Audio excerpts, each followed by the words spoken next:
Good morning students. आज हम करेंगे how to compare the EMF of two cells. पिछली क्लास में हमने स्टडी किया था पोटेंशियोमीटर क्या होता है और एक एप्लीकेशन हमने की थी कि एक पोटेंशियोमीटर की यूज़ करके हम पोटेंशियल डिफरेंस कैसे निकाल सकते हैं किसी एक सेल का। तो आज इसकी एप्लीकेशन है, सेकंड एप्लीकेशन है कि दो अगर सेल आपको दे दिए जाएं तो उसकी ईएमएफ को आपस में कंपेयर कैसे कर सकते हैं। तो सबसे पहले इसके लिए हम क्या करेंगे, एक पोटेंशियोमीटर लेंगे। एक पोटेंशियोमीटर ऐसा ले लेते हैं जिसके बीच suppose there are 4 wires of 1 metre length. यहाँ पर एक आपकी मीटर स्केल लगी है, ये मीटर स्केल है 1 मीटर की। ये पॉइंट ए आ गया और ये पॉइंट बी आ गया, ये पॉइंट बी है, ये पॉइंट ए है। अच्छा, तो फिर ए और बी के बीच में आप ऑक्सिलरी सर्किट बनाएंगे जो आपका प्राइमरी सर्किट रहता है। इसके साथ हम लगाएंगे एक बैटरी लगा देंगे, उसके बाद एमीटर लगा सकते हैं, उसके बाद एक आपका रियोस्टेट है, ये रियोस्टेट आ गया। फिर उसके आगे हम लगा देंगे की एक के और फिर ये पॉइंट बी, ये ए आ गया। ये सेल है जिसकी ईएमएफ ई है, ये आपका प्राइमरी सर्किट बन गया। अब इसमें क्या करेंगे, ए पॉइंट जो है इसके साथ हम लगा लेंगे यहाँ पर 2 सेल्स आपको जिनकी ईएमएफ आपको कंपेयर करनी है। ये उसके बाद यहाँ आपको लगानी है एक 2 वे की, 1 2 3।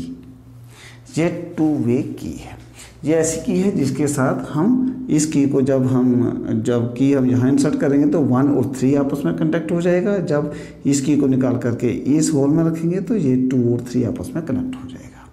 इसके साथ यहाँ लगाइए एक जो गैल्वेनोमीटर और इसके साथ आगे लगा करके एक आपको जॉकी लगा देनी है जे। ठीक है जी, ये आपकी हो गई कंस्ट्रक्शन। अब है ये कीजिए इसकी जो वर्किंग क्या है। अच्छा, हम क्या करेंगे, क्लोज द की इसके कारण क्या होगा, ये सर्किट कंप्लीट होगा। यहाँ से हम रियोस्टेट से एक ऐसी वैल्यू यहाँ से हम चूज कर लेंगे so that a constant current flows through the potentiometer. इसमें से एक कांस्टेंट करंट फ्लो होना स्टार्ट हो जाए। फिर उसके बाद क्या करेंगे, हम सपोज कर लो ये हमारे 2 सेल थे, इसकी ईएमएफ E1 थी, इसकी ईएमएफ E2 थी। हमने क्या करेंगे, सबसे पहले 1 और 3 के बीच में यहाँ हम एक की इंसर्ट कर देंगे so that the cell E1 comes in the circuit. E1 इस सर्किट में आ जाएगा। उसके कारण क्या होगा, ये जॉकी जब हम यहाँ कहीं लगाएंगे आगे पीछे इसके ऊपर वायर के ऊपर तो आपको इस गैल्वेनोमीटर में डिफ्लेक्शन दिखाई देगी। तो हम क्या करेंगे, इस जॉकी को स्लाइड करेंगे इस वायर के ऊपर सो दैट एक पॉइंट आ जाएगा जिस पॉइंट पे आकर के ये गैल्वेनोमीटर जो है तो ये 0 डिफ्लेक्शन देगा। सपोज इस जगह पर आकर के आपको 0 डिफ्लेक्शन मिली। ए जे लेंथ जो होगी, सपोज कर लो A J is equal to L1, A J is equal to L1 की L1 लेंथ हो गई, ये यहाँ पर हमने नाप लिया इसके साथ। Now according to principle of potentiometer हम जानते हैं E1 is proportional to L1 और E1 is equal to K into L1 where K is a constant of proportionality. Equation number 1। Now अब क्या करेंगे, आप ये की यहाँ से निकाल करके इसको जोड़ देंगे 2 और 3 को। इससे क्या होगा, E2 सेल जो होगा ये सर्किट में आ जाएगा। E2 सेल सर्किट में आ जाएगा तो अगर यहीं आपने जॉकी रखी है तो इस गैल्वेनोमीटर में आपको डिफ्लेक्शन दिखेगी। आप क्या करेंगे, दोबारा इस जॉकी को स्लाइड करेंगे इसके ऊपर, एक पोजीशन दोबारा आ जाएगी। सपोज कर लो यहाँ आई,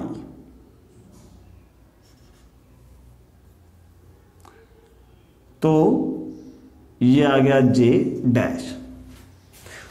अब ए जे डैश हम नापेंगे, तो ए जे डैश को हमने मान लिया L2 आती है लेंथ इसकी। तो again from the principle of potentiometer E2 is proportional to L2, तो E2 is equal to K into L2 where K is a constant of proportionality. अब क्या करेंगे, इक्वेशन 1 को डिवाइड करेंगे 2 के साथ, डिवाइडिंग इक्वेशन 1 बाय 2। आपको क्या आ जाएगा, E1 divided by E2 is equal to K into L1 divided by K into L2। K और K कैंसिल आ जाएगा, तो हमारे पास क्या बचेगा, E1 by E2 is equal to L1 by L2। ये इक्वेशन आ गई। इस इक्वेशन की मदद से हम EMF जो दो सेल्स की, उनको हम बड़े आराम से कंपेयर कर पाएंगे। अब ऐसे तो बड़े बिल्कुल इजी सा क्वेश्चन है, कोई इतनी इसमें जोलमोल तो है नहीं। हाँ, इसका क्या है कि कभी कभी आपको एग्ज़ाम में इसका न्यूमेरिकल पूछ लिया जा सकता है। हम 2-4 इसके केस कर लेते हैं। सपोज अब जैसे 2016 में एक क्वेश्चन आपको आया था, उसमें पूछा गया था कि एक पोटेंशियोमीटर है, in a potential a cell of EMF E1 आपको दिया 1.25 वोल्ट। 1.25 वोल्ट का एक EMF का एक सेल था, उसको जब हमने पोटेंशियोमीटर में लगाया तो आपको जो उसकी नो डिफ्लेक्शन मिली L1, वो थी आपकी 30 सेंटीमीटर। इट वाज 35 सेंटीमीटर थी, उसमें जो क्वेश्चन आया था ये था। E2 आपको निकालना है कि जब हमने दूसरा सेल लगा लिया तो आपको उसकी जो उसका नल पॉइंट था, आपको नो डिफ्लेक्शन जो पॉइंट था वो आपको मिला 63 सेंटीमीटर पे। ऐसा क्वेश्चन एग्जाम में आया था। और उसकी जो अगर आपको स्टेटमेंट ऐसा मैं बता दूं तो वो ऐसा था, in a potentiometer a cell of EMF 1.25 volt gives a balance point at 35 centimeter length of wire. If the cell is replaced by another cell and the balance point shifts to 63 centimeter, what is the EMF of second cell? ऐसा था जी। अब E1 हमारे पास है, L1 हमारे पास है, L2 हमारे पास है, E2 हमको निकालना है। तो हम जानते हैं, आप लिखेंगे we know that E1 by E2 is equal to L1 by L2। अब E2 हमको निकालना हो तो E2 इधर ले जाएंगे, बाकी इधर आ जाएगा, तो E2 किसके बराबर आ जाएगा, E1 into L2 by L1। बस अब ये तीनों चीज़ें आपके पास हैं, इनकी वैल्यू लगाएंगे तो आंसर आपके पास आ जाएगा। तो E2 is equal to E1 कितना है हमारा 1.25 इंटू L2 आ गया 63 और डिवाइडेड बाई आ गया 35। इसको जब आप सॉल्व करते हो तो ये आता है आपका 2.25 वोल्ट आंसर है जी। बिल्कुल आसान है, ज़्यादा कोई इसमें जोलमोल नहीं है, सोचने वाली बात भी नहीं है और ज़्यादा कोई ऐसी बात भी नहीं है कि जो आपको परेशान करे। इसी तरीके से एक और केस कर सकते हैं।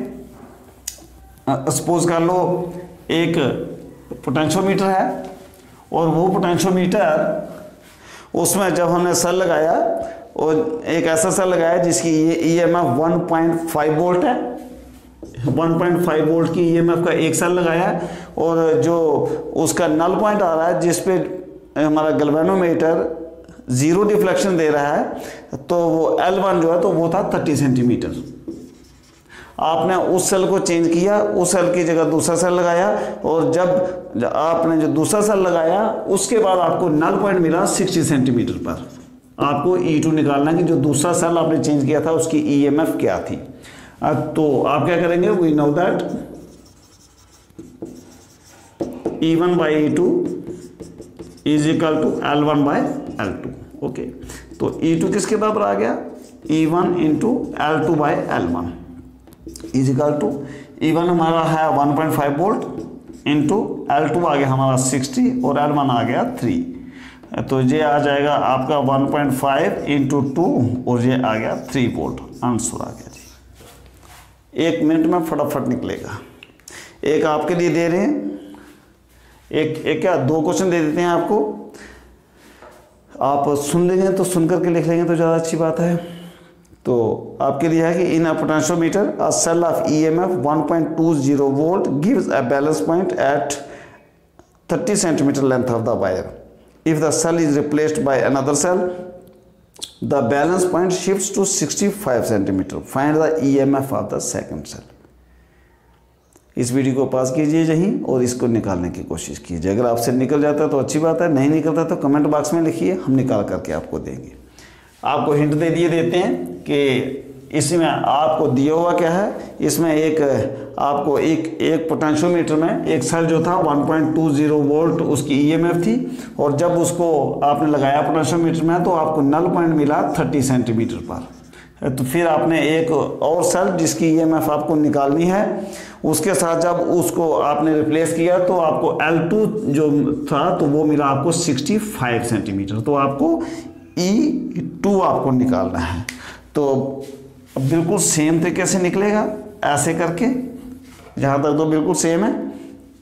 उसके बाद यहाँ पर इसकी वैल्यू पुट करनी है, आंसर आपके पास आ जाएगा। आपके लिए होम असाइनमेंट दे रही है। एक और है उसमें, वो भी ऐसा ही है, with a potentiometer null point was obtain at 120 centimetre and when the cell with replaced with another cell of EMF 1.5 volt, the potentiometer showed a null point at 160 centimetre. आपको जो अननोन सेल है उसकी EMF को निकाल करके दिखाना है। मैं रिपीट कर देता हूँ। एक ऐसा पोटेंशियोमीटर है, उसमें आपको E1 दिया है, E2 आपको निकालना है, L1 और L2 भी आपको दिया है। इसमें है L1 है 120 सेंटीमीटर और L2 आपको दिया हुआ है 160 सेंटीमीटर, और E1 की वैल्यू आपको दी हुई है, इसकी पोटेंशियोमीटर की EMF है 1.5 वोल्ट। आपको E2 निकालना है। आपके लिए होम असाइनमेंट। एक और क्वेश्चन है, थोड़ा घुमा के है। उसमें पूछा गया है कि in a potentiometer a cell of EMF 1.2 volt gives a balance point at 30 centimetre length of the wire. The cell is replaced by another cell of unknown EMF। If the ratio of the two EMFs is 1.5, calculate the difference in the balancing point in the two cases in the two cells. इसमें थोड़ा सा घुमा करके पूछ लिया। तो हमको दिया हुआ क्या है, एक तो ये दिया हुआ है कि 1.20 वोल्ट का EMF था, उसको हमने लगाया तो आपको बैलेंस पॉइंट मिला 30 सेंटीमीटर पर। उसके बाद E2 जो कि हमको मालूम नहीं था वो हमने लगाया, तो उसके बाद L2 भी आपको नहीं दिया हुआ, L2 भी आपको निकालना है। तो E1 बाई E2 मतलब कि रेशो जो थी वो आपको दे दी गई। रेशो किसके बराबर थी, इट वाज इक्वल टू 1.5। आपको क्या निकालना है, L1 माइनस L2, इसका डिफरेंस निकालना है। मैं ऐसे लिख लेता हूँ कि जो बड़े में से छोटे को करके आपको माइनस करके निकाला, दोनों का डिफरेंस निकालना। तो हम कैसे निकालेंगे, एक बात तो मतलब हम जो जानते हैं L1 आपको दिया है, L2 आप निकाल सकते हैं क्योंकि E1 बटे E2 आपको दिया है। आपने लिखना we know that E1 by E2 is equal to L1 by L2। अब E1 बाय E2 आपको दिया 1.5 इज इक्वल टू L1 भी आपको दिया 1.2 और डिवाइडेड बाय L2 आ गया।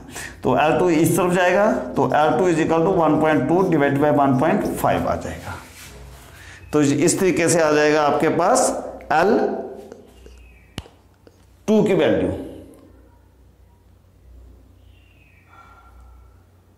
तो फिर क्या करेंगे, अब L2 की वैल्यू आ गई तो L1 तो आपको दिया हुआ है तो इसका आप डिफरेंस निकाल सकते हैं।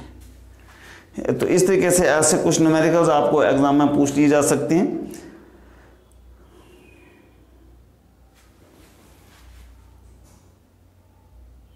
जहां कुछ हमने गलती तो नहीं कर दी है, सॉरी।